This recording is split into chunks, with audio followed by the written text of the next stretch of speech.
Make it good and we're going to have fun. But it's not going to be always easy. And you may get grumpy. But just forget it. We're going to have a good time and this is going to be fun. We're going to learn how it is to camp out together and be together. And right now, stick with your families and get to know them. When we stop and tonight and stuff, you'll have plenty of time to mingle. But today, stay with your families and help them pull the cart. Take turns pulling. Make it fun.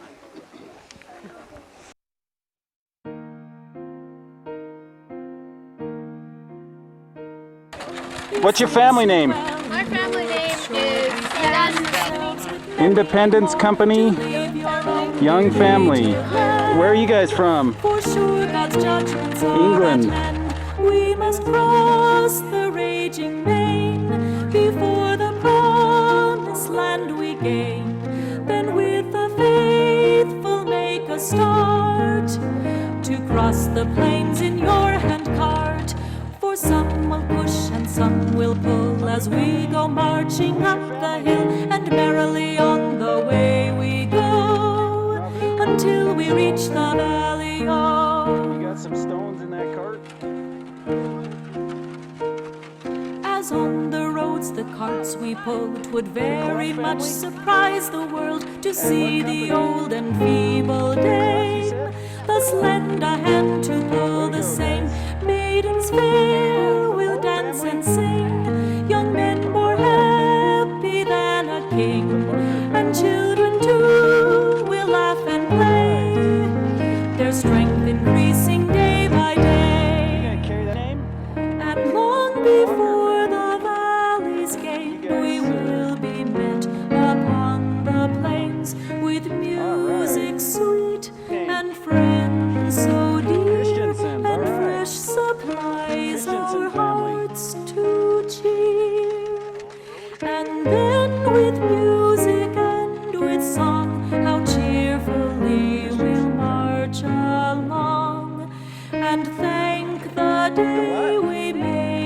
start to cross the plains in our handcart. Where are you guys from? From Spiny? Where are you guys from? For some will push and some will pull as we go marching up the hill, and merrily on the way we go until we reach the valley.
Not far enough.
I think most of all, if you wonder what you'll get from this, I think maybe like I feel you'll realize how good it feels to be here, and how good it feels to be with the saints, and how good it feels to be with your friends, and how good it feels to be choosing the right and to be happy. And I think you'll feel all those wonderful good things, especially when you go back to your homes and your lives and maybe your work or your job or school, and I think that you'll realize how good it feels to be here and how right it feels to be here doing what Heavenly Father wants us to do, and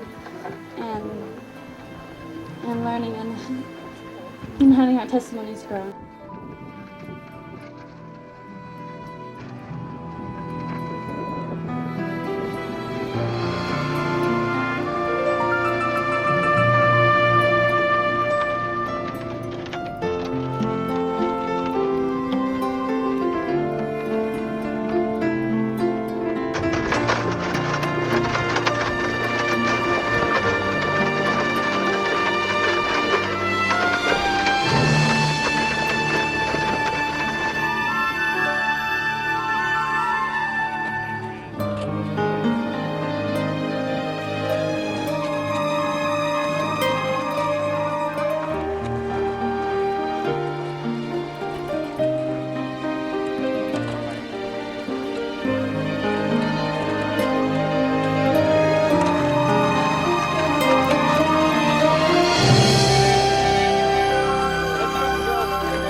I know that we didn't do anything nearly as hard as the pioneers did, but at least we have an idea what they went through to help our religion stay alive for us, that we can have it today.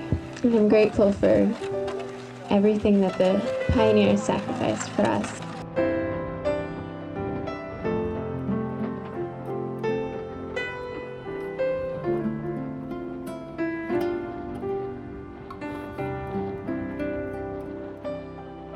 I knew this would be hard, and I'm sure that each one of you can attest to it. My feet are sore, as most of yours are probably. I've only had my feet hurt me one time worse than this.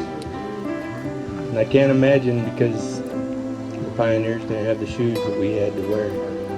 They didn't have the comfort. They endured a lot more than we did, by far. I hope we all can feel deep in our hearts the power and the spirit that was with the pioneers as they walked across the prairie and went into the Salt Lake Valley.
Bishop Clark, how's it going?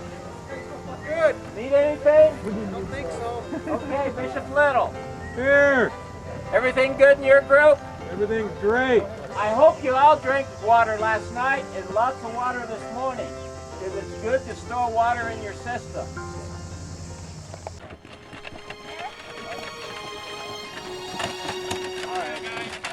We made a lot of emphasis on the pioneers and what they did and how many hardships they overcame. But we got to remember why they did it.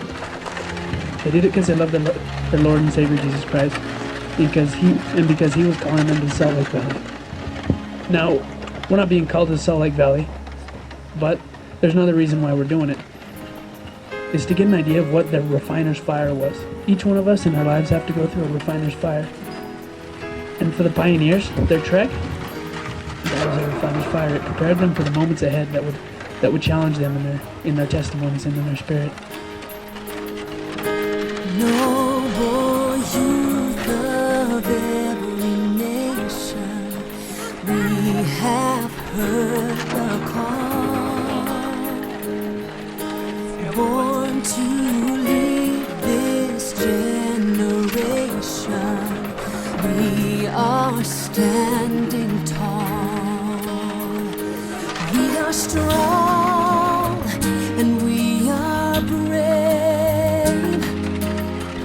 We have the courage to obey. This is the time. We know the way. We believe in the difference we can make. To hold up our light, strengthen our brother, help each other home. To live for what's right, stand as a witness, share the truth we know. We will raise our voice, we will make the choice to take our place with hearts of faith. These are the days.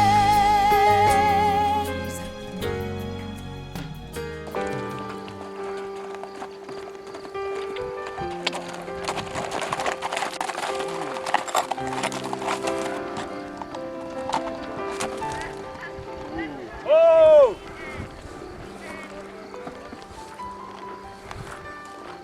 Nice to meet you, Mr. Pratt. I have orders from the President of the United States to recruit your men for the morning for the march and the war against the Spanish. If you'd like to see the orders, here they are. Orders of enlistment. Attention to orders. Under the direction of President James K. Polk, the Secretary of War, William A. Morse is authorized to enlist all able-bodied Mormon men in support of the war with Mexico. We'll assemble the men right here at the bottom of the hill, Okay. and we'll read them the order.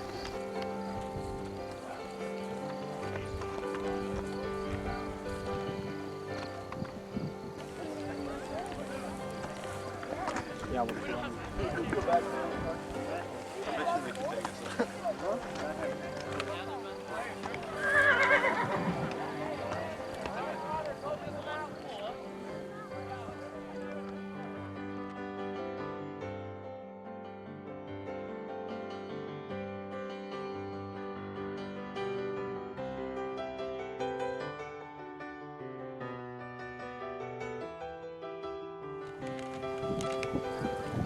Mr. Pratt, are all your men assembled?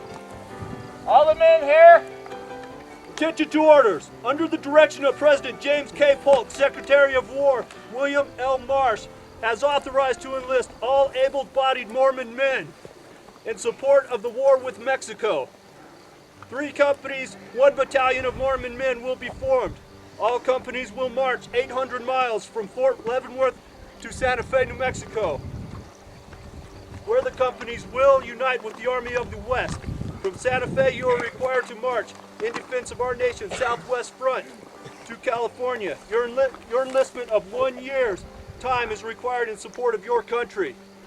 On this, the 20th day of July in the 1846th year of our Lord, Colonel Stephen W. Kearny, United States Army of the West, commanding. Men, you are organized into companies. Independence, Nauvoo, and Kirtland. Your new designations will be Company I, Company K, and Company N. Please march in your companies, except for the 2 designated men by Mr. Pratt, to the top of this hill where you will receive further instruction.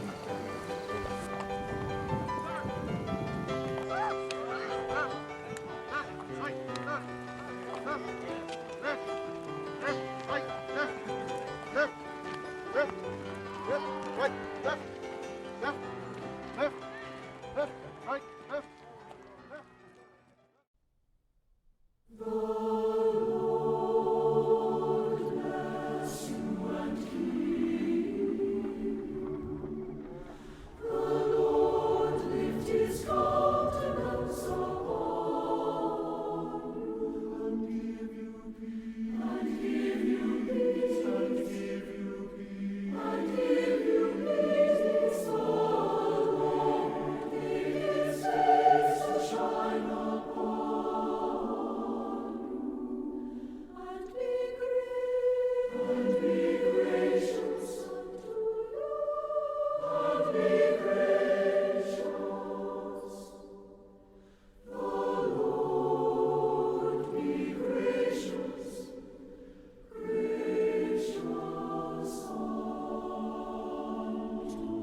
I have forsaken all things to fulfill the mission that I have now undertaken.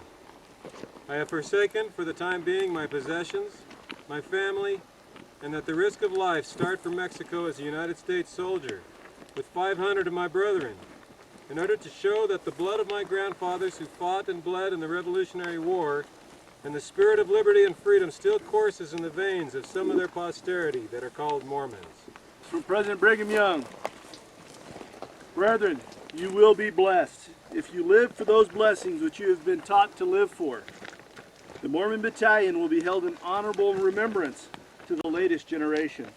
And I will prophesy that the children of those who have been in the Army in defense of their country will grow up and bless their fathers for what they did at that time. And men and nations will rise up and bless the men who went in that battalion. You will have no fighting to do. The saints will go to the Great Basin, where you will join us, and we will build a temple to our God, save against the mobs. You officers, be fathers to these men, and see that they do no iniquity, but be good examples. These are my feelings in brief respecting the company of men known as the Mormon Battalion. When you consider the blessings that are laid upon you, you will not live for them. As the Lord lives, if you but live up to your privileges, you will never be forgotten without end, but you will be had in honorable remembrance forever and ever.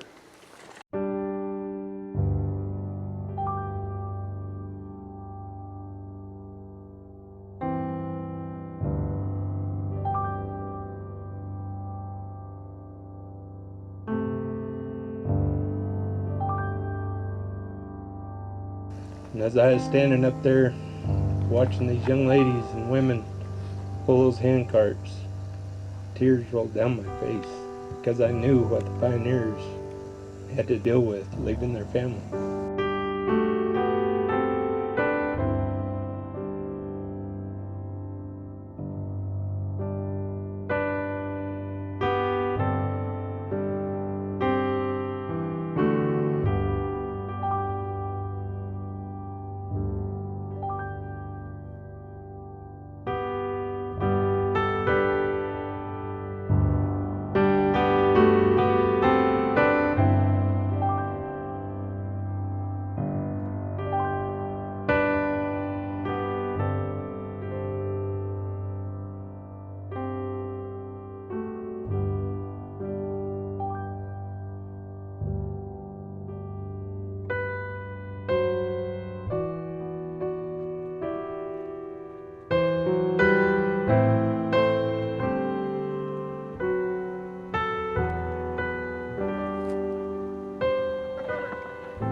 in the bin.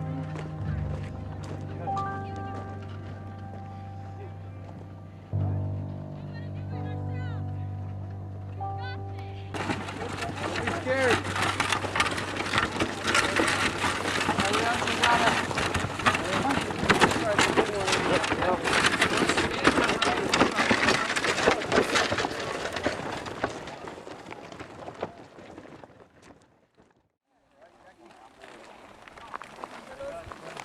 Are you okay?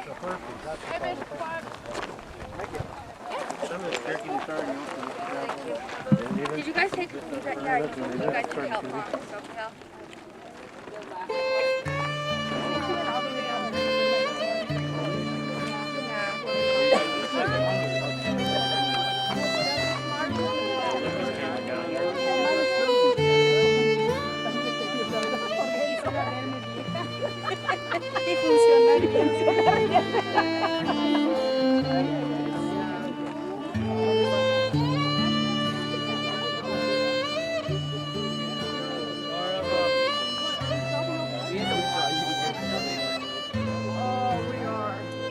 What? That's where we had to stop. And we had to walk in formation. Me and Steven and no, we were gonna just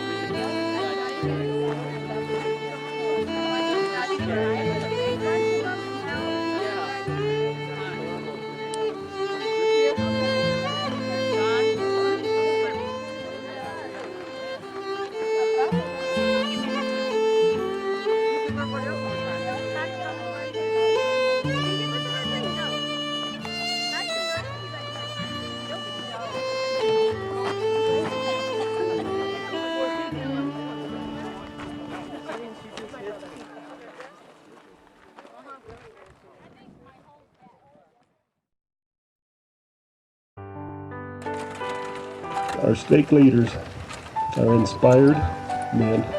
They've gone to great lengths, and as well as many of our stake and ward people in each of the wards, to put this together. But I promise you that by being here, you will have something to reflect back on that will sustain you, that'll build you, that'll strengthen you, that'll strengthen your testimonies, that'll give you something to make it through some tough times. The memories from this trek were just a little bit of the refiner's fire, and those of you that have been here have been given a great opportunity and blessing. I know and without a doubt that you'll be blessed by being here, that it'll strengthen you and your families through the generations.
Well,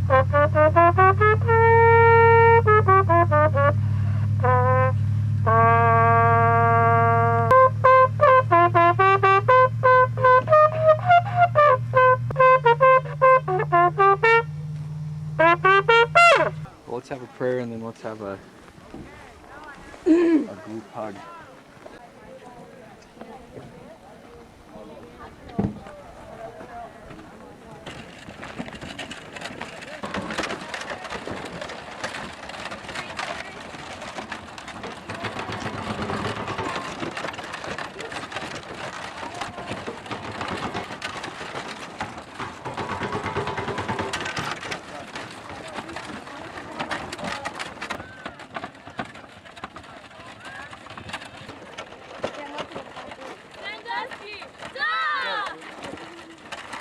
Three or 4 months, never having enough to eat, starving every day, going to bed hungry, waking up hungry. And yet they did it, tens of thousands. Now there's one hardship you haven't encountered yet, and that's what we're going to experience here this morning. Can anybody hazard a guess what it might be? Snow. Snow? Well, no. No, one of the very worst ordeals of the trail was river crossings. Now she's going to read you the account of an 18-year-old girl from England. A girl that turned 18 in August on the trail. We were cold all the time. It was either rain or snow or wind. Even when you were wrapped up in a blanket, your teeth chattered. I even decided to cook the tatters of my shoes and make some soup of them. So what we would like you to do, instead of crossing over here where the road goes down, we want you to go to the side and cross over the rocks. And I'd like you to pair up or get in groups of 3 or 4 and carry someone on your back if you're able. There will be some of you that will need to be helping with the hand carts to push them over. I want everybody doing something. If you would like to, you can take your shoes off, tie the strings together and hang them around your feet and cross across the rocks.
Come on!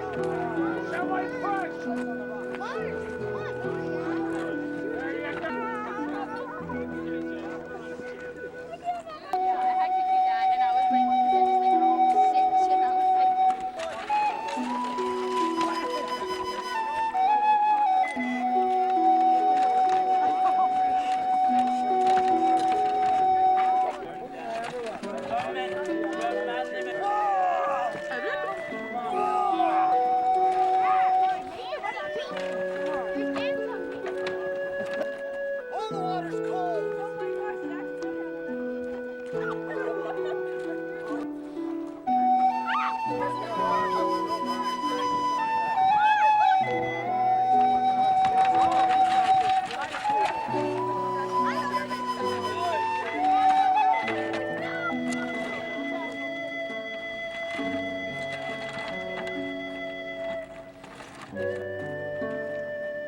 grateful to be a part of this trek. I was really excited about it from the beginning, and I'm glad I'm here. It was very difficult for me. I'm also really glad that I've been able to walk it. And in difficult times when I felt like my body just couldn't take anymore, I thought about the pioneers and thinking I don't even have to walk 3 or 4 months. And thinking about how they must have. That was very inspiring and encouraging for me.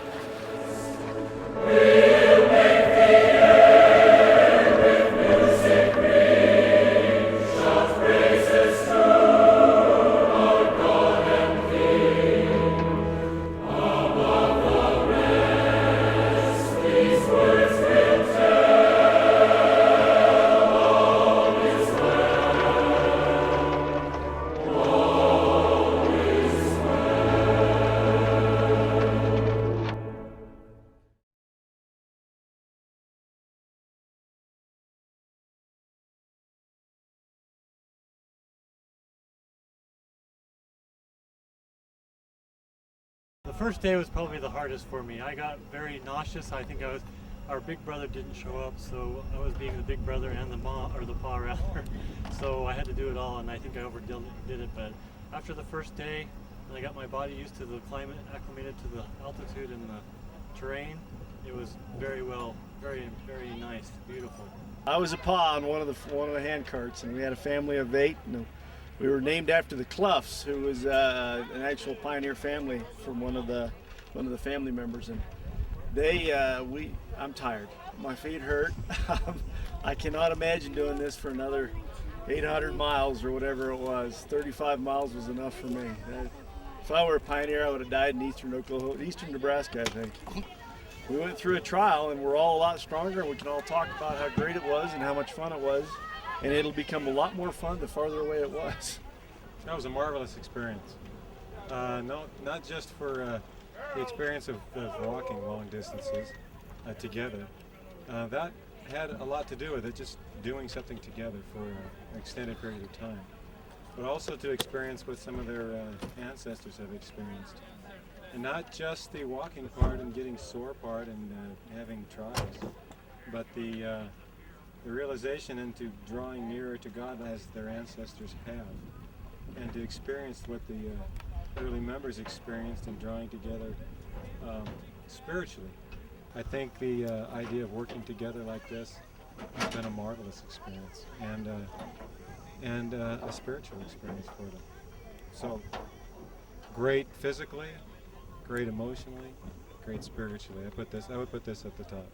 It was a lot of miles, but it was sure worth it. We had an awesome group of kids, and it was wonderful. I was really grateful before I came for them, but now, sorry, I am so grateful for those pioneers who made that trek for me. I am grateful for their testimonies of Jesus Christ and their willingness to follow Him no matter what. They didn't know where they were going. They just knew they were going to Zion. They were following the prophet because they had a testimony of Jesus Christ, and I am so grateful for their example. I'm very appreciative to the pioneers. This has really opened my eyes to what they really went through, and has been a great experience. And my testimony has increased of the pioneers as they made their trek from Longwood to Salt Lake. We're always trying to think of ways for our youth and also our adults to appreciate their heritage, appreciate who they are, and also to give them challenges.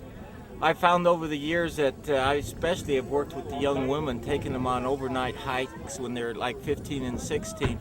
And we found that by giving them challenges and finding out that they can really walk more from their couch to the refrigerator or just across the street, that by walking 10 miles, carrying their food and clothing, and then camping overnight, that young men and young women realize that they can stretch themselves, that they can achieve more than they think they can. When you've walked 8 miles and it's hot and everything's hurting, but there's nobody there to pick you up, you realize, I've got to keep going, and you realize you have more determination than you'd ever think. So this is just one of the ways we've decided to do to try to create this, and this has been a wonderful experience. It's been difficult, and it's been fun. At what level you put this experience in your life as a president of the Lunas State?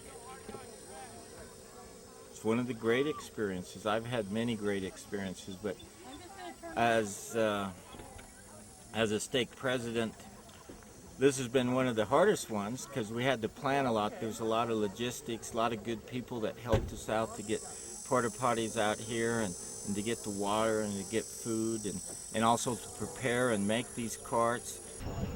I appreciate the youth. I love the youth. We've seen, like I said to them this morning, I've seen 11 and 12-year-old boys become men. I've seen little girls become women. And I've seen some older people kind of become kids again because they wimped out.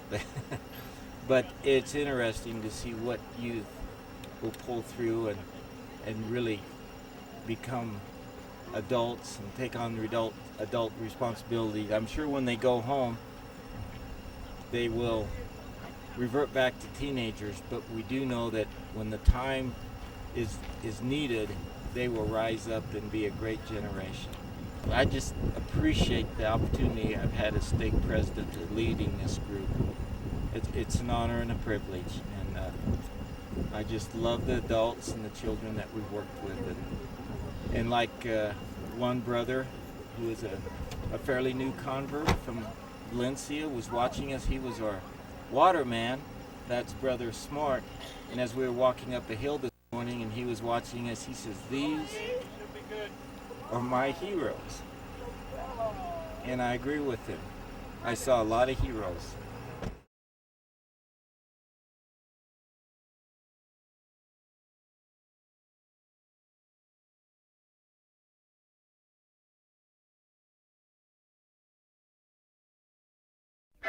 Thank you.